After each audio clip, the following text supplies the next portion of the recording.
When Captain America throws his mighty shield, all those who chose to oppose his shield must yield. Hello and welcome to How to Fix It. Today is a very special day for America. July 4th, the day of our independence, not from aliens, but from England way back in 1776. And as such, I want to commemorate today with a movie all about America. Captain America, that is.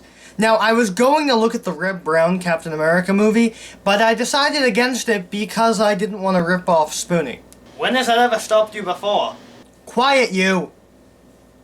Anyway, today we're going to look at the film that introduced me to the Marvel Cinematic Universe, Captain America: The First Avenger. It's not a bad movie, far from it. It's just definitely not perfect. And it fits the theme for today. So, let's get to it. America. When Captain America throws his mighty shield. The movie is basically the origin story of Captain America, up to where the Avengers pick up the story, so I'll try to keep it brief, since pretty much everyone knows the story. Steve Rogers, played by the former Human Torch, Chris Evans, is a wimpy skinny kid whose one dream is to join the army and fight for his country, just like his best friend Bucky Barnes, played by Sebastian Stan. Unfortunately, he has so many medical problems that you need a 3-ring binder to explain all the things wrong with him, and so is ineligible to join the army.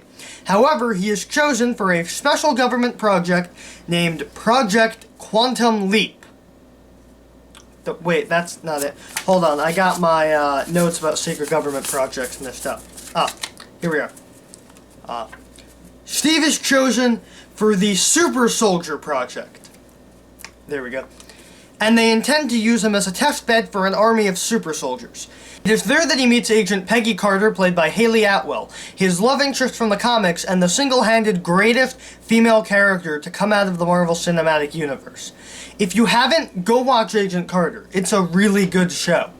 The scientist who created the project, Abraham Erskine, played by Stanley Tucci, is a former Nazi scientist, and as such is murdered by a Nazi agent sent by the Red Skull after the test is over, leaving Steve to chase down his murderer, who commits suicide by cyanide capsule before Steve can get any info out of him.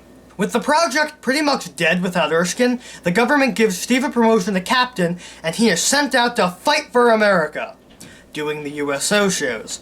On the upside, we get a montage of him punching Hitler. After a show in Italy near the front, Steve learns that a unit is MIA, and not just any unit, it's Bucky's unit. So Steve suits up and takes Peggy and Howard Stark, the father of Iron Man, played by Dominic Cooper, to the base of the Red Skull to save Bucky's unit from Hydra. They succeed, and Steve sees the Red Skull's true face, which is kind of horrifying. And you can see why they call him the Red Skull. In a montage scenario, Steve and his Howling Commandos, including Dum Dum Dugan and Bucky, go out and fight Hydra some more, leading to Bucky's apparent death after he falls from a moving train as they try to apprehend Red Skull's right-hand man, Arnim Zola. But I bet we'll never see Bucky again.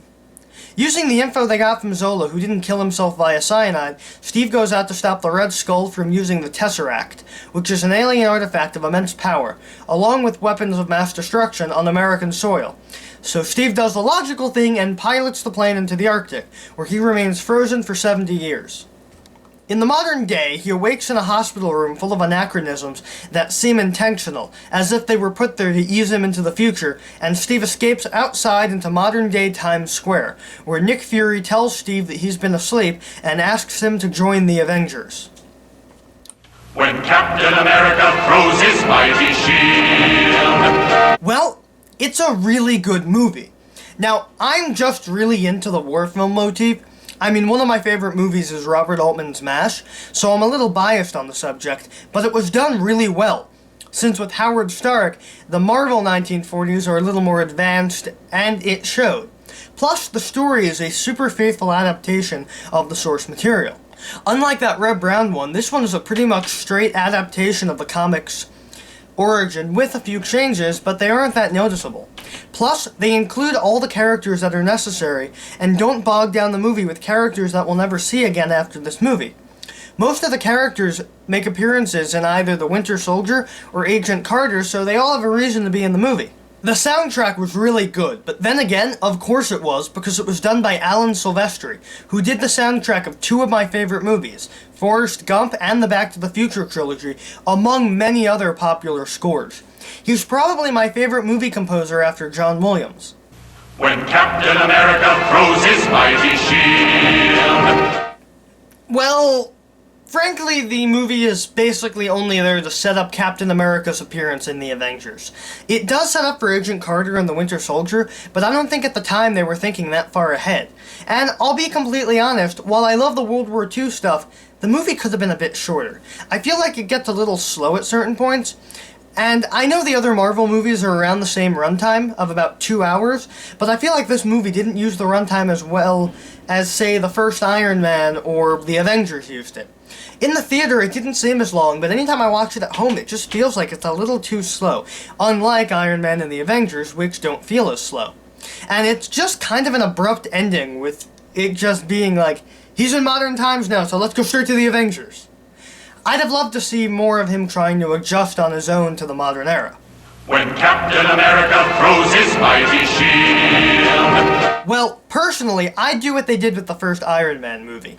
Have the first half of the movie be the origin story, and then have the rest detail his adjustment to the modern era. I mean, there's a lot of potential for that. I mean, yeah, in the comics, he spends a lot of time in the 1940s, but since this movie was just setting up the Avengers, not a lot of it's as important as the crashing and being frozen part. The entire movie just doesn't seem to have any purpose other than getting Steve to the modern era for the Avengers. So why not use that to their advantage? Have Steve come out of being frozen and have to deal with the loss of most, if not all, of his friends, and knowing that he'll never see the Peggy Carter he left in 1945 ever again. Especially if they put that scene with the older Peggy from the Winter Soldier in the first movie during his adjustment period.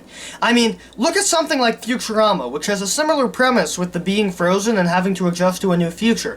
They give us a snapshot of Fry's life in 1999, showing us exactly what he did there and what whisked him to the future, and then they bring him there to adjust. I feel like having a similar premise in Captain America would have made it better.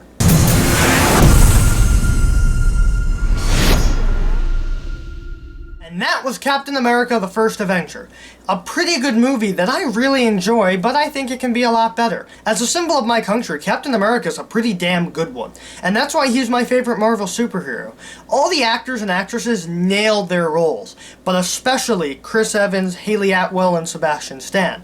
And major props to Toby Jones for playing a pretty creepy and evil Arnim Zola.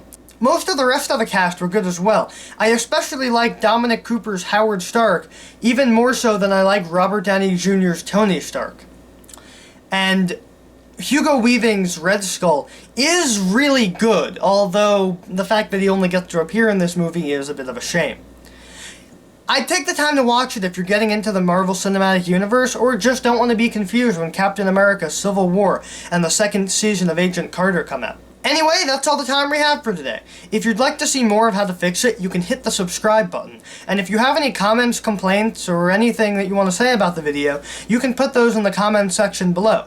And if you enjoyed this video, show it to your friends and share it around. And maybe consider supporting the show on Patreon. See you next time.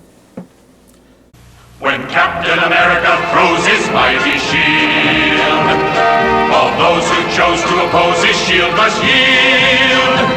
If he's led to a fight and